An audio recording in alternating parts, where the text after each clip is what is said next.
Okay, so hi everybody. So everyone should be practicing drawing illustrations based on objects. So I want you guys to submit a photograph of 3 drawings. Try to have at least one shadow drawing and at least two object drawings, or you can have 2 shadow drawings, 1 object drawing. Doesn't matter. Just try to have 3 total drawings. Um, that's what you're gonna turn in for this week.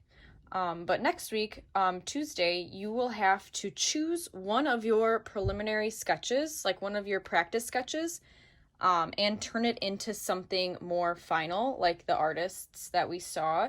The artists had either black marker outlines or color incorporated into their drawings. So we are going to be taking our practice sketches and turning them into something super final. I also tried to make something a little more nicer. I didn't really like how these turned out for me personally. I wanted to make something a little more nicer, so I actually arranged these little balls here, like the house and up, and I was just arranging them like that.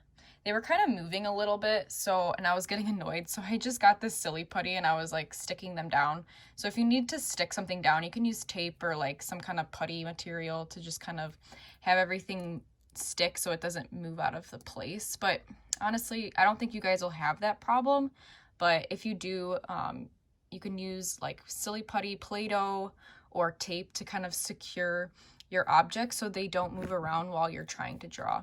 So this is the first practice sketch that I drew, and then I'm gonna try to transform it into something a little bit more detailed and have some color in it. So I'll show you that process. Okay, so what I did was I Google searched up house drawing. So I got all these little drawings of my idea. So if you have like a fish, you can do fish drawing, or if you have like an alligator, you can do alligator drawing, or like a cartoon person, you can type in cartoon person drawing.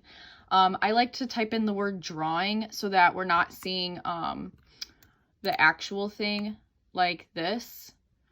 Like we're not looking at an actual real life house. We're looking at drawings of the house. And the drawing is key because it will help you see the lines and the shapes, and it'll make it easier for you to make a sketch of it. I kind of like this one a lot. It has like the balloons, the fireplace, and the house. So I went ahead and saved this photo to my desktop just to make it bigger so I can reference this photo while I'm drawing. Okay, so one tip you guys can do is turn up the brightness on your computer or your iPad, and then you can go reference the disabling your touchscreen on your iPad. We did this in our object abstraction project where we disabled our touchscreens and we traced things. So you guys feel free to trace a drawing. It's not, you're creating your own artwork, and it's okay if you use someone else's work as a reference point. So you can just go ahead and trace that, or another option is that you can just look at it. So right here I see a triangle, and then like a triangle like that and like that. So first I'm going to start off with a big triangle. I'm going to go on my sheet. I erased my little drawing because it wasn't exactly what I wanted. So I'm going to draw a triangle, and then it looks like it has a window. So I'm going to draw a window. They're just pretty basic shapes. Honestly, I don't even need to trace this because it's so simple. I'm just looking at each shape and drawing them one at a time. So hopefully if you guys find a drawing of the thing that you want to draw, then it'll make it easier to draw. So now I'm going to try to draw the roof.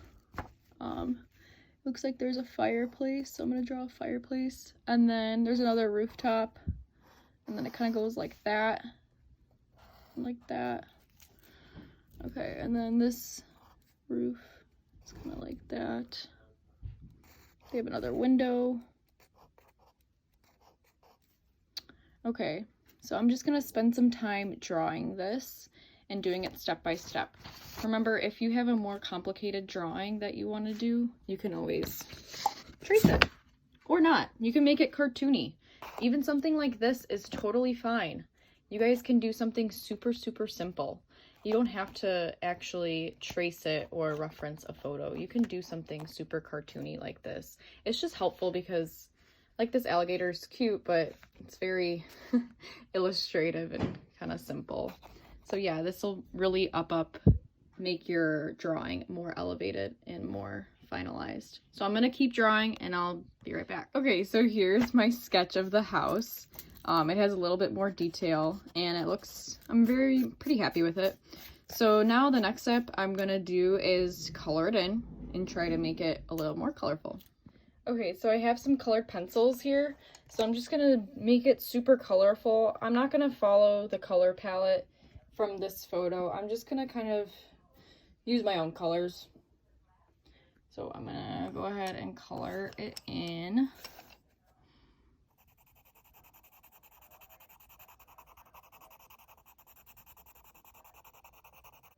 And I just wanted to point out, even if you guys are choosing to do a more simplified illustration like this, I would first erase your pencil marks, because if you try to just draw over it, well, I guess this color is dark enough, but like, let's say if I tried to make yellow petals,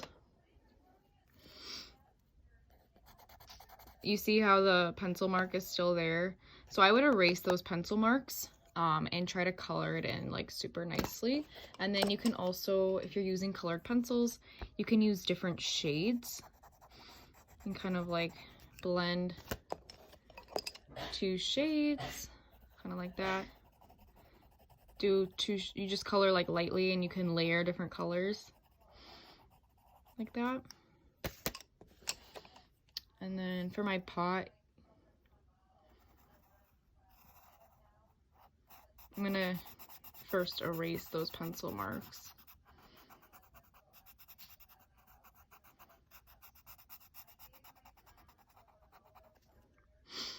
And then I can actually, even though it's not there, I can make a little pattern in my pot.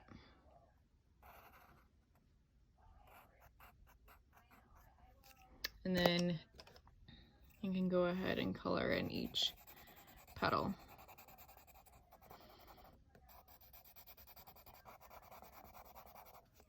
So yeah, this can be super simple. I just want you guys to create like a final, like just choose one and focus on it and make the best work that you can. Yeah, and then photograph it with your object, because the object is a part of the work. Okay, so I finished coloring in my little house drawing, and I actually chose to not erase the pencil marks, because I'm gonna go back in with a thin marker. You guys can use a thin Sharpie or just like a black thin marker or a black colored pencil, and you can make it look more illustrative and cartoony by actually outlining each pencil line. So that's another option if you don't want to erase. But if you don't erase, I do not want to see pencil lines. It either needs to be black or completely gone. Okay, so I'm gonna go ahead and outline that. I have this super fine tip marker.